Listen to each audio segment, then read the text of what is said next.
welcome back to my channel Anita Anggraini. Nah teman-teman, di video kali ini aku mau bagikan informasi seputar PMI Taiwan. Dan kayak gimana sih informasi yang mau aku bagikan kali ini? Simak terus video ini sampai habis, jangan di skip-skip ya tentunya. Mohon dukungan dari teman-teman. Caranya gampang banget, hanya klik tombol subscribe dan jangan lupa di like.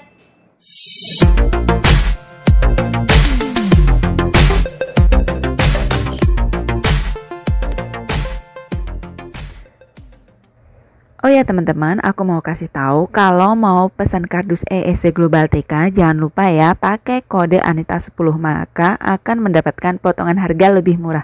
Teman-teman juga bisa loh pesan lewat aku, bahkan diskon 300 NT. Nah, di video sebelumnya aku udah bagikan informasi bahwa Taiwan memasuki tahap waspada epidemi COVID-19 tingkat 2 dan saat ini sudah memasuki tingkat 3 loh teman-teman. Dalam seminggu terakhir, jumlah kasus lokal COVID di Taiwan terus meningkat.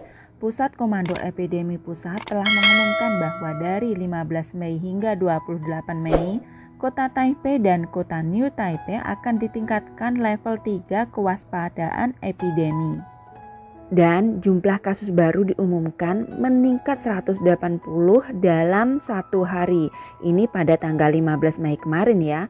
Bahkan hari ini saja 16 Mei sudah ada kasus lokal 206. Wah guys, epidemi sudah semakin parah loh. Jadi teman-teman PMI dianjurkan agar tidak untuk berlibur untuk sementara waktu. Dan juga hindari keramaian, kegerombolan yang banyak orang ya teman-teman. Ya walaupun kita jenuh di rumah aja ya, tapi kan ini juga demi keselamatan kita dan demi menjaga kesehatan kita. Jadi kita harus bersabar di rumah aja, jangan keluar dulu. Teman-teman, ini aku mau kasih tahu ya kondisi Taipei sekarang ini yang dulunya itu rame banget. Sekarang itu sepi banget, gak ada orang. Ini masih tingkat 3 loh teman-teman. Dimana tingkat 3 itu kita itu harus pakai masker dimanapun kalian berada, kapanpun itu harus selalu pakai masker. Bahkan buang sampah di jalan atau di depan rumah kita itu harus pakai masker. Kecuali kalian nggak keluar rumah, baru kalian nggak pakai masker. Tapi kalau kita melangkahkan kaki keluar rumah, kita harus pakai masker. Dan apabila teman-teman tidak memakai masker, maka teman-teman bisa mendapatkan sanksi atau denda sebesar 3.000 NT hingga 15.000 NT. Wah, banyak banget kan teman-teman dendanya. Jadi teman-teman harus patuhi protokol kesehatan agar kita tidak kena denda atau aman dari denda tersebut. Di Taiwan itu peraturannya ketat banget dan disiplin. Jadi teman-teman harus patuhi protokol kesehatan agar kita itu aman, selamat dan juga terhindar dari denda yang mengeluarkan banyak biaya tersebut. Nah teman-teman, pada tanggal 15 Mei kemarin CSCC mengeluarkan peraturan baru yang isinya perkantoran dan sekolahan dilanjutkan di bawah panduan CSCC. Bisa jadi loh nanti sekolah sama bekerja itu dilakukan di dalam rumah atau secara online. Dan memakai masker setiap saat terkecuali di rumah. Jadi teman-teman itu harus selalu pakai masker dimanapun kalian pergi dan dimanapun kalian berada, kecuali di rumah harus pakai masker ya. Jadi yang tadinya itu kita pakai masker di beberapa tempat-tempat tertentu ya, kalau sekarang enggak, setiap kalian keluar dari rumah itu harus pakai masker. Dan selanjutnya penutupan bioskop, pusat olahraga, perpustakaan, pameran, bar, dan tempat hiburan dewasa. Jadi kalau di tahun kemarin tempat-tempat tersebut boleh didatangi tapi harus pakai masker ya. Tapi kalau untuk saat ini karena udah level 3 tingkatnya, jadi tempat-tempat tersebut udah ditutup, nggak boleh didatangi seperti itu teman-teman. Dan selanjutnya kegiatan di dalam ruangan tidak boleh lebih dari 5 orang.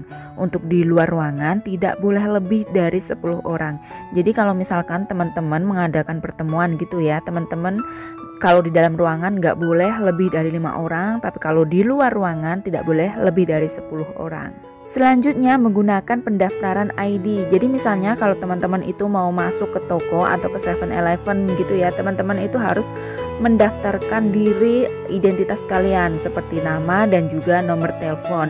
Ini gunanya apabila nanti dalam ruangan itu ada yang terinfeksi ya, teman-teman itu bisa dihubungi dan bisa melakukan pemeriksaan kesehatan. Jadi nanti kalau misalkan teman-teman itu memasuki ke toko minimarket atau ke tempat makanan siap saji, teman-teman bakal ditanya identitas dan juga harus menjaga jarak, menyediakan partisi untuk makanan di tempat atau membawa makanan pulang atau hanya pesan antar. Jadi teman-teman bisa pesan lalu diantar seperti itu. Nah, peraturan yang terakhir, menghindari bepergian yang tidak penting ke zona berbahaya level 2 dan level 3. Untuk saat ini, zona yang berbahaya itu adalah di Taipei City dan juga New Taipei City. Jadi, teman-teman harus menghindari tempat-tempat tersebut ya. Nah, teman-teman, pada tanggal 16 Mei terdapat kasus lokal 206 berada di 8 kabupaten, antara lain Toyen ada 2, New Taipei ada 97, Taipei ada 89, Changhua ada 9, Yilan ada 3, Hsinchu ada 3, Keelung ada 2, Taichung ada 1. Jadi untuk sobatku semua yang berada di Taiwan, Indonesia, Hong Kong, Singapura atau dimanapun kalian berada, jaga diri kalian demi keselamatan dan kesehatan kalian. Jangan lupa selalu memakai masker, menyeteril tangan dengan alkohol setiap saat, menghindari tempat keramaian. Jika Anda memiliki gejala yang berkaitan dengan COVID-19, segera dapatkan pertolongan medis, jangan ditunda lagi ya. Nah teman-teman, sekarang aku mau kasih tahu kondisi Taipei saat ini. Yang dulunya itu rame banget, dikunjungi banyak orang, sekarang kondisinya sepi teman-teman. Bahkan di dalam MRT dan juga di jalan sepi banget teman-teman. Nah kalau kondisi Taiwan saat ini seperti ini nih, lalu bagaimana ya dengan nasib calon PMI teman kita yang mau berangkat ke Taiwan? Apakah bisa sampai ke Taiwan sini? Kita tunggu aja ya informasi selanjutnya kayak gimana. Tapi buat teman-teman PMI Taiwan, bersabar ya dan tetap patuhi protokol kesehatan, jaga diri dan tetap semangat. Dan juga jangan keluar dulu untuk sementara waktu agar cepat membaik kondisinya. Ciao, semangat! Nah itu aja ya guys informasi dari aku. Kalau ada pertanyaan atau saran dan kritik, silahkan tulis aja komentar di bawah. Dan mudah-mudahan informasi yang aku bagikan kali ini bermanfaat buat teman-teman semuanya. Oke guys, sekian dulu video dari aku. Terima kasih buat teman-teman yang udah menyaksikan video ini. Tentunya mohon dukungan dari teman-teman agar aku semangat buat video-video terbaru selanjutnya. Caranya gampang banget, hanya klik tombol subscribe dan jangan lupa di like, di komen, dan di share. Sekali lagi aku informasikan buat teman-teman, kalau mau paket barang jangan lupa pakai ESC Global TK dan pakai kode Anita 10, maka harganya akan lebih murah. Teman-teman bisa pesan lewat aku, nanti aku bantu pesankan. Jadi harganya itu dipotong 300 NT teman-teman. Diskonnya jauh lebih murah seperti itu. Oke guys, itu aja dan sampai jumpa di video-video aku selanjutnya. Bye bye.